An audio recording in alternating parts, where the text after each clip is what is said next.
दोस्तों, पीपल के वृक्ष को जल चढ़ाने से कौन सा पुण्य मिलता है? आइए जान लेते हैं एक नागिन के उद्धार की इस महान कथा के माध्यम से। समुद्र की गहराइयों में स्थित क्षीर सागर, वहाँ का दृश्य अत्यंत दिव्य और मनोहर था। क्षीर सागर में लहरों के बीच में शेषनाग की शैया पर भगवान विष्णु सुकून से विराजमान थे। उनका नील वर्णी शरीर दिव्य आभा बिखेर रहा था। उनके समीप माता लक्ष्मी उनके चरण दबा रही थी। चारों ओर दिव्य प्रकाश था और वातावरण में शांत संगीत की ध्वनि गूंज रही थी। इसी बीच एक पावन रथ से आकाश मार्ग होते हुए देवर्षि नारद जी वहां पहुंचे। नारद जी के हाथ में उनका दिव्य वीणा था और मुख पर हल्की चिंता की रेखाएं थी। भगवान विष्णु ने नारद जी को देखा और मंद मुस्कान के साथ कहा, पधारो नारद, तुम्हारा स्वागत है। ऐसा प्रतीत होता है कि तुम कुछ व्यग्र हो। क्या बात है? क्या तुम्हारे भ्रमण में कोई अनहोनी घटी है? नारद जी ने शीश झुकाकर भगवान विष्णु को प्रणाम किया और कहा, हे प्रभु, मैं अभी अभी पृथ्वी लोक से लौटकर आ रहा हूँ। पृथ्वी का भ्रमण करते हुए मैंने एक अत्यंत विचित्र दृश्य देखा। वहाँ कुछ लोग पीपल के वृक्ष को काटते हुए दिखे, जैसे उन्हें उनके महत्व का कोई ज्ञान ही ना हो। दूसरी ओर कुछ तपस्वी मुनि और साधक उस वृक्ष की पूजा कर रहे थे। वे उसकी परिक्रमा करते, उस पर जल अर्पित करते और मंत्र उच्चारण करते हुए भगवान विष्णु की स्तुति कर रहे थे। हे प्रभु, इस विरोधाभास को देखकर मेरे मन में जिज्ञासा उत्पन्न हुई। पीपल के वृक्ष का क्या रहस्य है? यह वृक्ष इतना पवित्र क्यों है कि कुछ लोग इसकी पूजा करते हैं और उन्हें इसका ज्ञान नहीं है? वे इसे काटने का पाप क्यों करते हैं? कृपा करके मुझे इसके महत्व के विषय में विस्तार से बताइए, ताकि मैं इस ज्ञान को लोक में फैला सकूं। भगवान विष्णु के मुख पर एक कोमल मुस्कान खिल उठी। वे मंद स्वर में बोले, हे नारद, तुम्हारा प्रश्न अत्यंत महत्वपूर्ण है। पीपल का वृक्ष कोई साधारण वृक्ष नहीं है। यह वृक्ष स्वयं मेरे स्वरूप का प्रतीक है। यह न केवल देवताओं का निवास स्थान है, बल्कि इसकी पूजा से मनुष्यों के समस्त पापों का नाश होता है और उन्हें मोक्ष की प्राप्ति होती है। सुनो, मैं तुम्हें पीपल के वृक्ष के महत्व की एक कथा सुनाता हूँ, जो यह स्पष्ट करेगी कि क्यों यह वृक्ष पवित्र है और क्यों इसकी पूजा करनी चाहिए। हे नारद, इस कथा का केवल वर्णन और श्रवण ही मनुष्य के लिए पुण्यदायक है। जो भी इस पावन कथा को श्रद्धा और भक्ति के साथ सुनता है या सुनाता है, उसे अनगिनत पुण्य प्राप्त होते हैं। जो व्यक्ति इस कथा का श्रवण करता है, उसके जन्म जन्मांतर के संचित पाप नष्ट हो जाते हैं, चाहे उसने अपने अज्ञानवश कितने ही बड़ा पाप क्यों न किया हो। इस कथा के श्रवण से उसे पापों से मुक्ति मिलती है। इस कथा को सुनने वाला अपने पितरों का आशीर्वाद पाता है, उसके पूर्वज संतुष्ट होते हैं और उसे सुख, समृद्धि और शांति का वरदान देते हैं। इसके फलस्वरूप पितरों के ऋण समाप्त होते हैं और उनके मार्ग में आने वाली बाधाएं दूर होती है।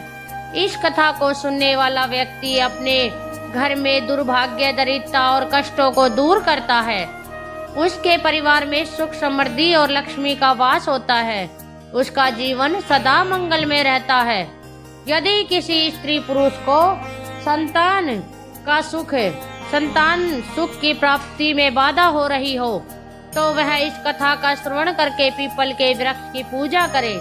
उसे संतान सुख की प्राप्ति अवश्य होती है। नारद जी ने आनंद और जिज्ञासा से कहा, प्रभु, मैं ध्यान पूर्वक सुन रहा हूँ, कृपया इस कथा का वर्णन कीजिए। भगवान विष्णु ने कहा, हे नारद, पूर्व काल की बात है। एक अत्यंत गरीब व्यक्ति रहता था, जिसका नाम हरिदास था। हरिदास ईमानदार और परिश्रमी था, लेकिन उसका जीवन अत्यंत कठिनाइयों से भरा हुआ था। वह जंगल में लकड़ियां काटकर उन्हें बेचता और जैसे तैसे अपने परिवार का भरण पोषण करता था। उसका परिवार बड़ा था, बूढ़े माता पिता, उसकी पत्नी गायत्री और 3 छोटे छोटे बच्चे। हरिदास दिन रात मेहनत करता, फिर भी परिवार के लिए पर्याप्त भोजन जुटाना मुश्किल हो जाता। उसके घर में किसी भी प्रकार का धार्मिक कार्य नहीं होता था और न ही देवताओं की पूजा अर्चना होती थी। हरिदास को शास्त्र और धार्मिक महत्व के विषय में कुछ भी ज्ञान नहीं था। एक दिन हरिदास हाथ में कुल्हाड़ी लिए जंगल की ओर निकल पड़ा। वह सुबह से ही जंगल में एक एक कोने में घूमता रहा, पर उसे लकड़ियां तो दूर एक भी सूखा पेड़ नहीं मिला। उसकी थकान बढ़ती जा रही थी और सूर्य अपनी मध्यावस्था में चमक रहा था। हरिदास को चिंता सताने लगी कि यदि वह आज लकड़ियां नहीं ले गया तो घर में चूल्हा नहीं जलेगा। भूख और प्यास से व्याकुल होकर वह जंगल में और आगे बढ़ने लगा। जंगल का यह भाग अत्यंत भयानक था। ऊंचे ऊंचे वृक्ष, घने बेले और झाड़ियों ने सूरज की रोशनी तक को धरती पर आने से रोक रखा था। जगह जगह सर्प, बिच्छू और अन्य हिंसक जीवों के खतरे भी दिखाई देते थे, परंतु हरिदास की व्यवस्था उसे वहां तक खींच लाई थी। बहुत देर तक भटकने के बाद अचानक उसकी नजर एक विशाल वृक्ष पर पड़ी। वह वृक्ष अपने चारों ओर एक अजीब सी आभा बिखेर रहा था। उसकी शाखाएं मानो आकाश को छू रही थी और उसकी जड़ें धरती की गहराई से बांध कर रखे हुए थी। यह पीपल का वृक्ष था। हरिदास ने मन ही मन सोचा, अरे वाह, कितना बड़ा और मजबूत वृक्ष है। यदि मैं इसकी कुछ टहनियां काट लूं तो आज का काम बन जाएगा। फिर उसने कुल्हाड़ी को मजबूती से थामा और वृक्ष के पास पहुंच गया। वृक्ष के नीचे खड़ा होकर उसने एक क्षण के लिए इधर उधर देखा और कुल्हाड़ी को ऊपर उठा लिया।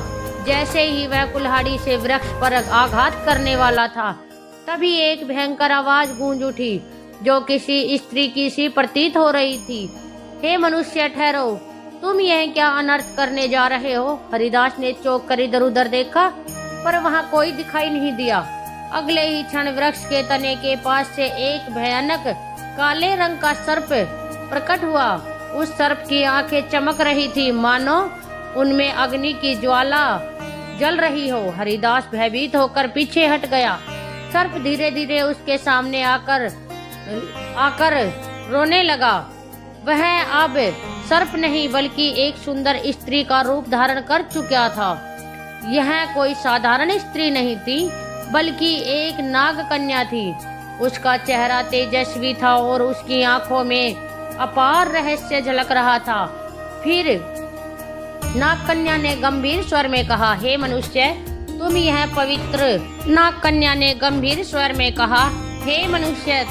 पवित्र पीपल का वृक्ष काटने जा रहे थे। क्या तुम्हें इसका ज्ञान नहीं कि पीपल के वृक्ष में देवताओं का वास होता है? उसे काटने से तुम्हें महान पाप लगेगा। हरिदास की सांसें तेज हो गई। वह भयभीत होकर कांपते हुए स्वर में बोला, हे देवी, आप कौन हैं? मुझसे मनुष्य की वाणी में बात कैसे कर रही हैं? मैंने तो ऐसा कुछ कभी सुना भी नहीं था। कृपया मुझे बताइए कि आप कौन हैं और यह वृक्ष क्यों इतना विशेष है? ना कन्या मुस्कुराई और बोली, हे मनुष्य, मैं इस पीपल के वृक्ष की रक्षक हूँ। मेरा नाम नागिन सुरसा है।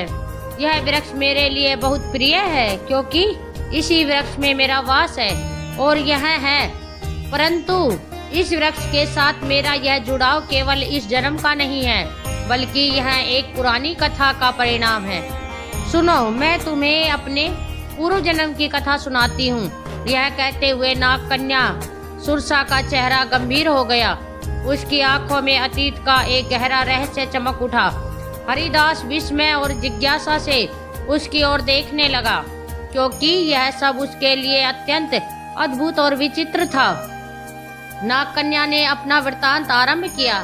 नाग कन्या ने गहरी सांस ली और हरिदास की ओर देखते हुए कहा, हे मनुष्य, पिछले जन्म में मेरा नाम सुमति था। मैं एक प्रतिष्ठित वैश्य परिवार में जन्मी थी और मेरे पिता एक धनवान व्यापारी थे और मेरे विवाह का आयोजन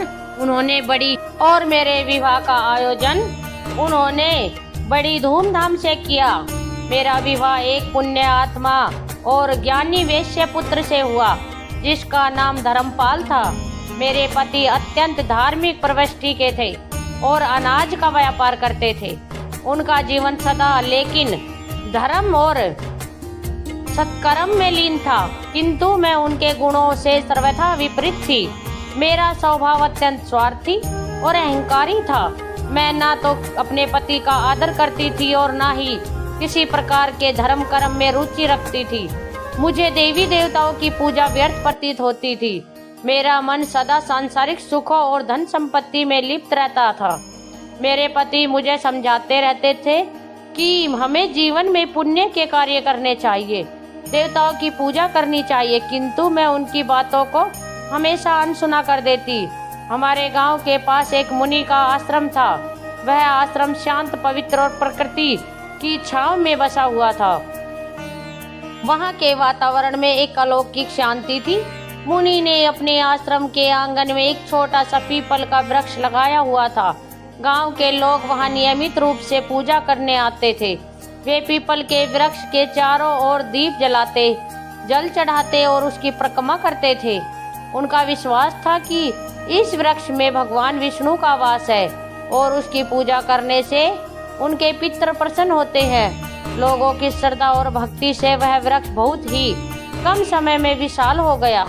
एक दिन की बात है, मैं उस आश्रम के पास से गुजर रही थी।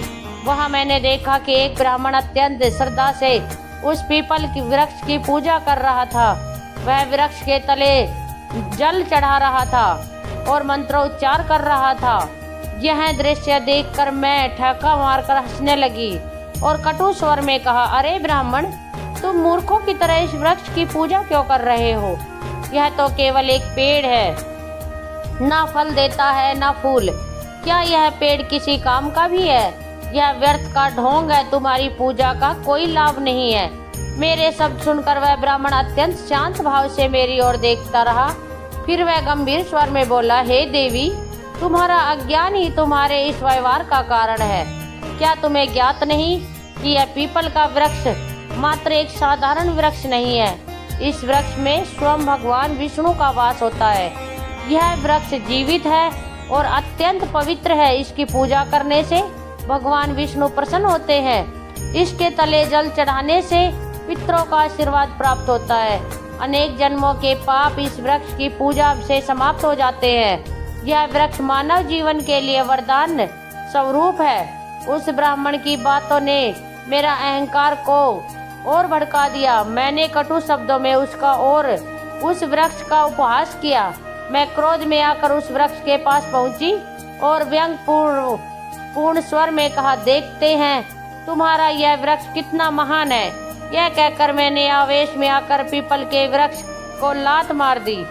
जैसे ही मेरी लात उस वृक्ष को लगी, उसी क्षण एक विचित्र घटना घटी। मेरे पैर से लेकर शरीर के अन्य अंग में जलन होने लगी। वह जलन असहनीय थी। मैंने देखा कि मेरे शरीर में परिवर्तन हो रहा था। धीरे धीरे मेरा रूप बदलने लगा। मेरी त्वचा काली पड़ने लगी और देखते ही देखते मैं एक भयंकर सर्पनी में परिवर्तित हो गई। नागिन का रूप धारण करके मैं वहीं पर चीखने चिल्लाने लगी। मेरी चीख पुकार सुनकर आश्रम के मुनि वहां आ गए। मैं उनके चरणों में गिर पड़ी और रोते हुए अपनी व्यथा मैंने उनसे विनती की कि मुझे इस श्राप से मुक्ति दिलाए। मुनि गंभीर स्वर में बोले, हे स्त्री, तुमने घोर पाप किया है। पीपल के वृक्ष को अपवित्र करना और उनका अपमान करना भगवान विष्णु का अपमान है। तुम्हें तुम्हारे कर्मों का दंड मिला है। फिर मैंने कांपते हुए हाथ जोड़कर मुनि से प्रार्थना की, हे ईश्वर, कृपा मुझे क्षमा करें और इस श्राप से मुक्ति का कोई उपाय बताएं। मैं अपने पापों के लिए पश्चाताप करना चाहती हूँ। उस मुनि ने गंभीर स्वर में कहा, हे पापिनी, तुम्हें इस श्राप से मुक्त होने के लिए 100 वर्षों तक इस पीपल वृक्ष पर निवास करना होगा और इसकी रक्षा करनी होगी। जब 100 वर्ष पूर्ण हो जाएंगे तब तुम्हारे पति यहाँ आएंगे और इस वृक्ष पर जल अर्पित करेंगे। उसी दिन तुम्हें इस श्राप से मुक्ति मिलेगी। इतना कहकर मुनि वहाँ से चले गए। तब से मैं इसी वृक्ष पर वास कर रही हूँ। यह वृक्ष दिनों दिन बढ़ता गया और मैं दिन रात इसकी रक्षा करती हूँ ताकि कोई इसे हानि न पहुँचा सके। आज मेरे 100 वर्ष पूरे हो चुके हैं। मैं प्रतीक्षा कर रही हूँ कि मेरे पति धर्मपाल यहाँ आए और इस वृक्ष पर जल अर्पित करे। तभी मुझे इस सर्प योनि से मुक्ति मिलेगी। यह कहते हुए नाग कन्या की आंखों में आंसू आ गए। उसकी आवाज में पीड़ा और पश्चाताप स्पष्ट झलक रहा था। हरिदास यह सब सुनकर अवाक रह गया और समझ नहीं पा रहा था कि जो कुछ उसने सुना वह सपना था या सच्चाई। उसके हृदय में भय और श्रद्धा का संचार हो रहा था। नाग कन्या की करुणामय कथा सुनकर हरिदास स्तंभ रह गया। उसकी आंखों में आश्चर्य और अविश्वास के भाव तैरने लगे। उसे यह बात समझ में नहीं आ रही थी कि वह स्वयं इस घटना से किस प्रकार जुड़ा हुआ था। तभी एक दिव्य तेज से आश्रम के मुनि वह प्रकट हुए। उनका स्वर गंभीर और आशीर्वाद से भरा हुआ था। मुनि ने हरिदास की ओर देखते हुए कहा, हे हरिदास, यह सब तुम्हारे पूर्व जन्मों के कर्मों का ही परिणाम है। क्या तुम जानना चाहते हो कि तुम इस नाग कन्या के जीवन में क्या स्थान रखते हो? हरिदास ने विस्मय से मुनि की ओर देखा और कांपते स्वर में कहा, हे मुनीश्वर ऋषिवर, कृपा मुझ पर कृपा करे और मेरे जन्मों के रहस्य का ज्ञान न दे। यह सब क्या हो रहा है? मैं इस नाग कन्या के साथ किस प्रकार जुड़ा हूँ? मुनि ने अपनी आंखें बंद की और उसके मुख पर एक गंभीर आभा उभरी। फिर उन्होंने कहना आरंभ किया, हे हरिदास, सुनो तुम्हारे पूर्व जन्म की कथा। इस नाग कन्या जिसका नाम सुमति है, इसका पति तुम ही थे। उस जन्म में तुम धर्मपाल नामक एक पुण्य आत्मा व्यापारी थे। तुमने सुमति से विवाह किया था और उसका जीवन संवारने का हर संभव प्रयास किया। तुम एक धर्मनिष्ठ और सत्यवादी व्यक्ति थे। तुमने सुमति को सद्मार्ग पर लाने के लिए अनेक प्रयास किए, किंतु वह तुम्हारे प्रयासों की अपेक्षा करती रही। हरिदास ने आश्चर्य और अविश्वास के साथ कहा, क्या मैं इस नाग कन्या का पति था? मुनि ने मुस्कुराते हुए कहा, हरिदास, सुमति ने अपने अहंकार और अज्ञान के कारण पीपल के वृक्ष का अपमान किया था, जिसके कारण उसे सर्प योनि का श्राप मिला। किंतु भगवान विष्णु ने तुम्हारे पुण्य कर्मों के कारण यह नियम बनाया कि केवल तुम्हारे हाथों से जल अर्पित होने पर ही सुमति को इस श्राप से मुक्ति मिलेगी। तुम यहाँ तक केवल अपनी नियति के कारण आए हो। तुम्हारा आज यहाँ आना संयोग नहीं है, बल्कि यह विधि का विधान है। सुमति जो अब तक चुपचाप खड़ी थी, मुनि की बात सुनकर हरिदास के चरणों में गिर पड़ी और उसकी आंखों में आंसुओं की धारा बहने लगी। वह कांपते स्वर में बोली, हे स्वामी, मैं अपने पूर्व जन्म के पापों के लिए आपसे माफी मांगती हूँ। मेरे अहंकार और अज्ञान के कारण मैंने आपको दुख पहुँचाया और इस पीपल वृक्ष का अपमान किया, किंतु आज मैं आपसे एक बार फिर प्रार्थना करती हूँ, कृपया इस पवित्र वृक्ष पर जल अर्पित कर मुझे इस श्राप से मुक्त करें। हरिदास की आंखों में करुणा भर आई। उसने नाग कन्या के प्रति कोई क्रोध या घृणा नहीं दिखाई, बल्कि उसके हृदय में श्रद्धा और सहानुभूति का भाव जाग उठा। उसने मुनि की ओर देखा और कहा, हे ऋषिवर, मुझे बताइए मैं इस पुण्य कार्य को कैसे पूरा करूं? मुनि ने हरिदास को पीपल वृक्ष के पास ले जाकर कहा, हे वत्स, इस वृक्ष पर श्रद्धा से जल अर्पित करो और भगवान विष्णु का स्मरण करो। इससे तुम्हारे पूर्व जन्म के बंधन समाप्त हो जाएंगे और सुमति को भी मुक्ति मिलेगी। हरिदास ने पास ही रखे कलश से जल भरा। वह पीपल वृक्ष के सामने खड़ा हुआ था और अपने मन में भगवान विष्णु का ध्यान करते हुए जल अर्पित करने लगा। जैसे ही उसने जल की धार पीपल वृक्ष की जड़ों में चढ़ाई, एक अद्भुत घटना घटी। पीपल वृक्ष के नीचे एक दिव्य प्रकाश फैला और नाग कन्या का सर्प रूप धीरे धीरे नष्ट होने लगा। उस स्थान पर एक सुंदर तेजस्वी स्त्री प्रकट हुई। उसका चेहरा चमक रहा था, मानो वह स्वयं एक देवी हो। सुमति ने हाथ जोड़कर हरिदास और मुनि को प्रणाम किया। सुमति ने कहा, हे स्वामी, आपके पुण्य और भगवान विष्णु की कृपा से मुझे आज इस अभिशाप से मुक्ति मिली है। मैं आपके प्रति कृतज्ञ हूँ। आपने न केवल मेरे पापों का प्रायश्चित कराया, बल्कि मुझे मोक्ष के मार्ग पर ले आए। मुनि ने आशीर्वाद देते हुए कहा, हे सुमति, अब तुम स्वर्गलोक को प्रस्थान करो। तुम्हारे इस श्राप का अंत हो चुका है। भगवान विष्णु तुम्हें आशीर्वाद दे। सुमति ने एक बार फिर पीपल वृक्ष की परिक्रमा की और वहां से दिव्य प्रकाश के साथ स्वर्गलोक को प्रस्थान कर गई। इस घटना के बाद हरिदास के जीवन में बड़ा परिवर्तन आया। उसने पीपल वृक्ष की महिमा को समझा और प्रतिदिन उसका पूजन करने लगा। उसने अपने परिवार को भी धर्म के मार्ग पर चलने की प्रेरणा दी। वह जान गया कि पवित्र वृक्षों का सम्मान और देवताओं का स्मरण जीवन को सफल बनाता है। भगवान विष्णु ने पीपल वृक्ष के महत्व की कथा समाप्त की।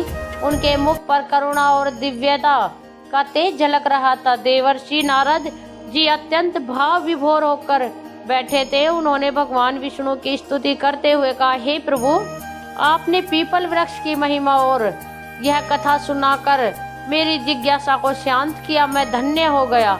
इस कथा से यह स्पष्ट हुआ कि मनुष्य अपने अज्ञान और अहंकार के कारण ही पाप के मार्ग पर चलता है, किंतु आपकी कृपा से ही उसका उद्धार संभव है। यह वृक्ष न केवल पवित्र है बल्कि स्वयं आपका दिव्य स्वरूप है।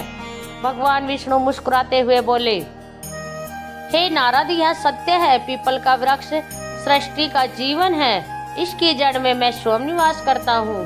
तने में भगवान शिव का वास है और शाखाओं में ब्रह्मा का। इस वृक्ष की पूजा करने से मनुष्य त्रिदेव का आशीर्वाद प्राप्त करता है। जो भी इस कथा को श्रद्धा से सुनेगा या सुनाएगा अथवा पीपल के वृक्ष की पूजा करेगा, उसे मेरे परम धाम की प्राप्ति होगी। उसके समस्त पापों का नाश होगा और उसे जीवन में सुख समृद्धि तथा परलोक में मोक्ष का आशीर्वाद मिलेगा। नारद जी ने कहा, हे प्रभु, मैं अविलंब पृथ्वी लोक पर जाऊंगा और इस कथा का प्रचार करूंगा। मैं लोगों को यह बताऊंगा कि पीपल के वृक्ष का अपमान नहीं करना चाहिए। इसकी पूजा करके वे आपके सानिध्य को प्राप्त कर सकते हैं। तो दोस्तों, इस प्रकार से भगवान विष्णु ने नारद जी को पीपल के वृक्ष की महिमा सुनाई। उम्मीद है आपको यह कथा पसंद आई होगी।